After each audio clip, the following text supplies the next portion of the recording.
everyone, it's Missy, and I'm just here to share a garden update with you.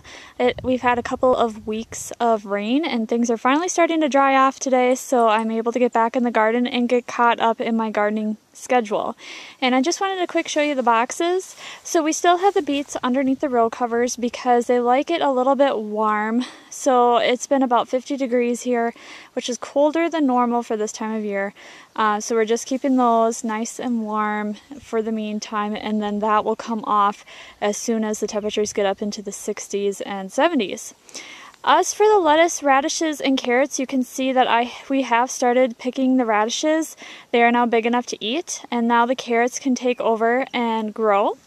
And then of course we've been eating our lettuce and spinach, but we have to put over a netting row cover so that way the deer and rabbits don't eat them. So that's the only reason why we have that, and I pull it back just so that way they can get sun, and they really don't need any protection from the cold, being they're a cold crop.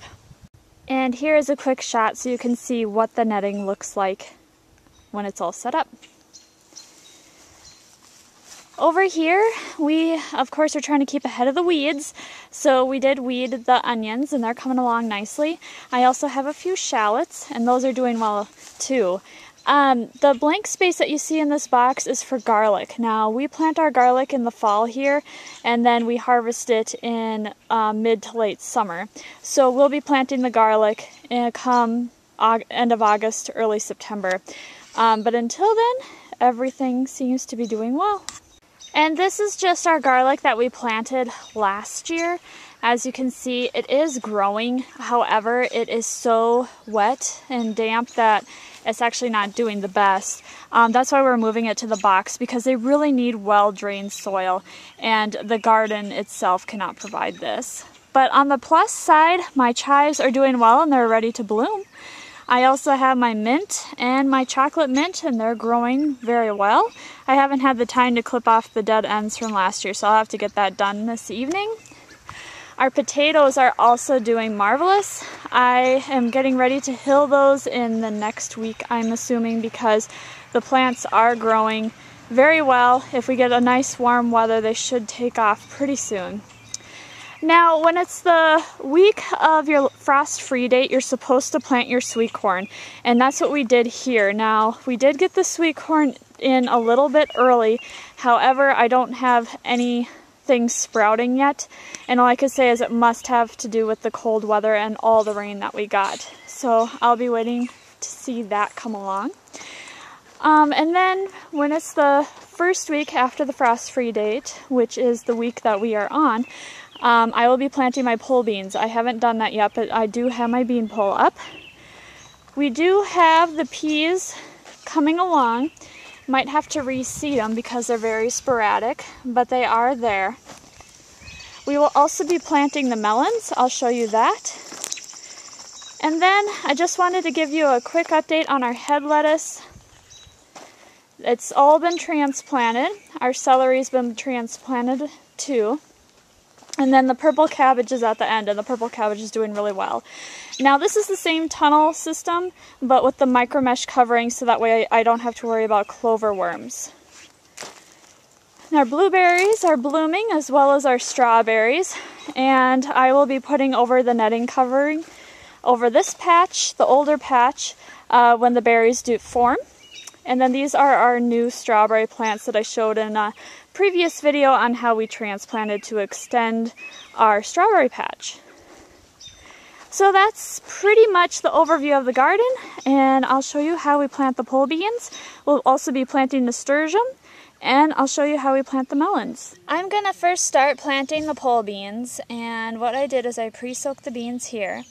And then I plant them right next to each of the poles, and I put 2 bean seeds per pole on my little teepee thing here. And I'm just poking my finger into the ground to make a hole, cover the bean.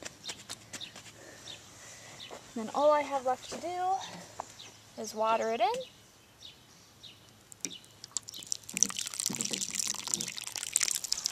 And I'm ready to move on to the next. For the melons, we are choosing to plant Charente, which is a cantaloupe. It's a nice small cantaloupe. And then we also have honeydew. Now I did start the seed indoors for both of these and to do transplants, but I'm also going to show you how to directly sow the seed into the ground. So first I'm just going to poke my finger. I'm going to plant 3 to 4 Charente. Trying to put them close together. There we go. And this is what the seed looks like. It's a smaller version of muskmelon that we have here in the States. I'm just going to drop one seed in each. I did not pre-soak these or nick them or anything. I'm just dropping them in. And then I'm just going to cover the seeds, pat them in, water them.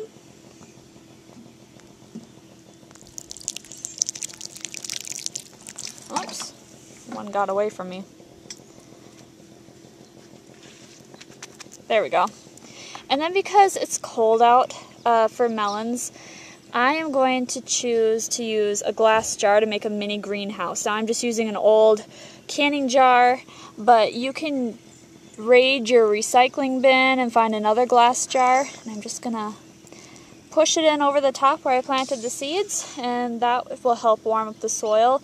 And as soon as the seeds germinate, I'll take the glass jar off. And I'm going to plant the honeydew the same way. Last but not least, we have the nasturtium. Now, the flowers are edible and can be used in salads or as a garnish, but we plant them mainly to repel insects, especially cucumber beetles. So we're planting these near the melons, but if I had cucumber plants, I would plant them near those for sure. And then I am just going to plant a couple here. And we pre-soaked these. We also nicked these so that way they can germinate well. Just put them in their holes, cover them up, give them a good pat, and water them in. And that is everything that I'm doing the week of my frost-free date, as well as the first week after frost-free date. And if you have any questions, leave a comment below. Otherwise, thanks for watching, everyone. Bye.